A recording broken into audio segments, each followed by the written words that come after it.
It's game number 13 for the Boston Celtics, where they look to stretch their winning streak to 11 straight against Kemba Walker and the Charlotte Hornets. Welcome into another edition of the Celtics pregame report. I'm your host, Josue Pavone for CLNS Media. I'm joined by Bobby Manning of Celtics Blog and the host of The Bobcat Show.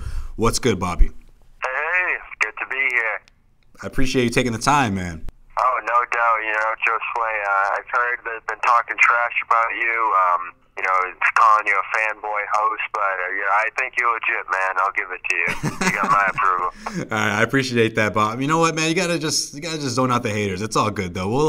I'll get to talk to Lou Maloney soon enough, so we'll hash things out before you know it. But you know what? The Celtics are entering tonight's game as the hottest team in the league, so I'd rather talk about that. I mean, they dropped two games, the first two games of the season, and they haven't dropped one since. If they're gonna continue the streak, though, they're gonna have to do it without Al Horford and possibly Jason Tatum. We're not sure about tonight. He is questionable. How do you feel about the Celtics beating the Hornets without those two members in the starting lineup? I feel decent enough. My only worry is that Lakers win just seemed to come easy. Watching that game, I just wasn't impressed with Lonzo Ball and that whole crew. You saw the way Aaron Baines was just flushing to the paint every single time. If you're getting 20 points from him, you're very fortunate, and they were in that game to be able to get those putbacks. He just kept getting there. And my concern now is they're just going deeper and deeper on this roster. I don't expect Horford to be back anytime soon. You got to be cautious with a second concussion. And Jason Tatum, the details on that injury just scared me right away. They were worried about a broken ankle. That fear is gone now. I still haven't heard an update on how long they expect him to be out, but I expect a cautious approach there on a 19-year-old as well. And it's crazy. 10-game win streak. All these bodies have been going down. So that's the number one impressive thing about it. And number two, you got 6 rookies playing in there, and there was a stat making the rounds on Twitter yesterday that no team in NBA history has had a 10-game win streak with 6 rookies appearing throughout those games, and they're the first to do it since the league started in 46, so they're going to have to continue to rely on these young guys, and in particular, it's on Jaylen Brown now. He's the second steady scorer on this team now with all these other guys out. He's got to be consistent. He's got to be efficient. It's going to be hard with these lineups they had. It's tough to replicate Horford's production, but you just got to keep going, as Brad Stevens said, until you got 4 guys left. The Hornets head into TD Garden, losers of 3 straight. This is a team that was on the bubble of making the playoffs last year, but dropped out of the race towards the end of the regular season. Bobby, what is preventing this team from making that leap? I mean, they have an all-star point guard in Kemba Walker. Nick Batum, of course, when he is healthy, is a solid two-way player, and Jeremy Lamb is really coming into his own. What's preventing them from making that leap? I think the Dwight Howard addition's been really good for them. A lot of people talked about how if he went to a low-key situation with that coach, who we worked with before in Orlando, it'd be great for them. And it's tough to see what their problem is. I think floor spreading, becoming a modern offense, has been a process they've been trying to go through ever since Al Jefferson had that great year for them. And Kemba Walker's been great in that. I'll tell you, Kemba Walker's probably the most underrated player in the league right now. Agreed. He is phenomenal. Last year, he's the number 1 pick-and-roll point guard in the league. He's scoring 23 points a game to start the season. Incredibly efficient. 40% three-point shooter on high volume. We're talking like 8 attempts a game to start this season. I think Batum's really underrated there. But as far as what's holding them back, I definitely think it's continuing to get into this modern offense. They've had a few players there for a couple of years. They've been trying to get going in that essence. Marvin Williams has been trying to become that floor spreader, the small ball 4 used to see. And, it's going to be strong rebounding from them.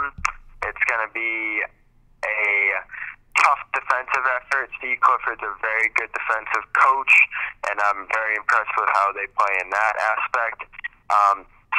It's going to be dealing with that and the front line. Dwight Howard has been very good to start this year, 15 points per game and 13 rebounds per game. It's been a throwback effort for him. And Malik Monk, he hasn't been Jason Tatum, but a very solid rookie, a great shooting presence for them at 33%. They're better than they were last year, so they're going to be tough coming in here against a shorthanded Celtics team.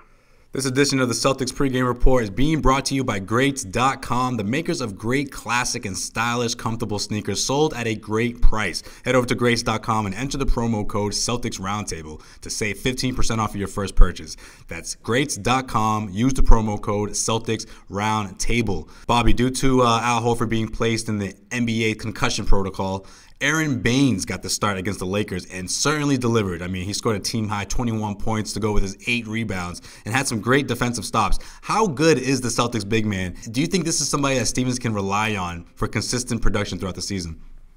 Oh, absolutely. The way he plays is just, it's so funny to see because we're so used to those big spreading the floor now, facing up. This guy's just a throwback to the 80s. He's banging inside. He is, getting in hard on the boards. He's making guys feel him defensively before he puts his arms up. His defensive form is just something to watch if you love the game and you love the form of the game. He has such great fundamentals out there on defense. And, my worry about him going into the season was that he'd be clogging up the lane, that he'd, hurt their spacing, hurt their pace. But it's funny, he kind of breaks out on the pick and pop as if he's going out to the three-point line, but he's just standing on the edge of the paint. And he's hitting these little floaters, these little short jump shots from about 12 to 15 feet out there. And, it's not spacing the floor, but it's definitely helping him not clog up the lane so much. He's not just stuck in the paint, posting up and stuff like that. And his pick and roll has been strong. If there's anything you can expect from him, it is consistency. He's not going to blow the doors off like he did against the Lakers every night. And I think a big reason he did that is because Brook Lopez just didn't guard him. And that Lakers front line just wasn't guarding not anybody. Good at all. Yeah, he wasn't rebounding. He wasn't doing anything. He was terrible in that game. So it's going to be steady production from Baines. 7 points a game so far, 6 rebounds a game. That's what you're going to be expecting from him. When it comes to scoring, it's going to come from other areas. And a guy I look at right now who has to step up for them in that aspect is Semi Ojeleye, who I've been very impressed with position-wise. He's put himself in good spots to score. It's just that old Tom Terry Rozier used to have. It's the finishing. And he had a few opportunities to finish in that Lakers game that he missed out on. He's going to continue to be good because he's sort of that next man up now. He's going to be playing a lot of small ball 4. He's going to be a staple in the bench unit right now as these guys stay out. I'm looking on Semi to keep producing. 3-and-D, right? Yep.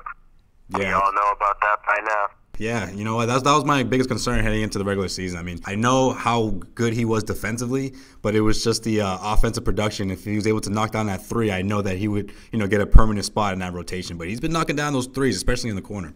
Yeah, and he had one ridiculous driving finish where he went reverse and high off the backboard in that Lakers game. There was a lot of plays in that game where I looked at and said, this guy, he's got offensive potential. I don't think he's cracked it open yet. And like you said, the defense has been phenomenal. He is a 102 defensive rating, of course, in short minutes, but that is very impressive in today's league. And he's going to have to work it out on the other end because right now this team's number 1 in defense. We know that. But the offensive efficiency hasn't been there. Irving was solid in the win over the Lakers, but not the most efficient night he's had. I think a lot of their offensive efficiency has come from Horford, and that's going to be tough to deal with for however long he's out. And as we know last year, you just never know how long these concussions can last. It could be upwards of 9-10 games again. So they're lucky they built this base to start the season 10-2 because there could be some up and down stretches ahead. Not so much scared about the Hornets. I think they can take them again shorthanded. But once the Raptors come around on Sunday, I'd be a little worried. Bobby, who wins tonight? Celtics. I'm going with Celtics again. I think they still have enough depth where they can beat out the Hornets' depth. They've dealt with Dwight Howard well in the past. I've seen them overcome his impact on the game. They've been rebounding well as a team. I think they're in a very good spot rebounding-wise where I don't think they'll get hurt in that aspect. And, they still have a lot of good depth on this team. As many guys go down, they can still get others involved. I think that's Brad Stevens' strength as a coach. If I had to point to anything, it'd be getting these guys deep down the bench involved and active. Daniel Tice was phenomenal in that Lakers game. I think he's going to continue to be in what he does. So I'll take the Celtics. It's probably going to get testy throughout with some of these bench units they're throwing out there with Shane Larkin, but I feel good about this one. I'm more worried about that Raptors game on Sunday. He is Bobby Manning of Celtics Blog, also the host of The Bobcast Show. Make sure you check him out. And, of course, give him a follow on Twitter. He's on Twitter at Real Bobby Manning. Bobby, this was fun. We'll do this again sometime. Yeah, you got to check out those 280 tweets from me. Those are something to behold. All right, Bobby. We'll talk again soon. No doubt, Joe Slade. Thanks. All right, well, that's going to do it for this edition of the Celtics pregame report. Special thanks to Bobby for joining me, and, of course, to everyone who tuned in to yet another edition of the Celtics pregame report. Make sure you check out the Garden Report after the game on the CLNS Media YouTube channel for all the raw and uncut videos from the locker room and the press table after the game. Weekday shows air on the Celtics Newsfeed channel, on iTunes, Stitcher, and the CLNS Media mobile app. For today's Boston Celtics pregame report with Josue Pavone, this is Josue Pavone signing off.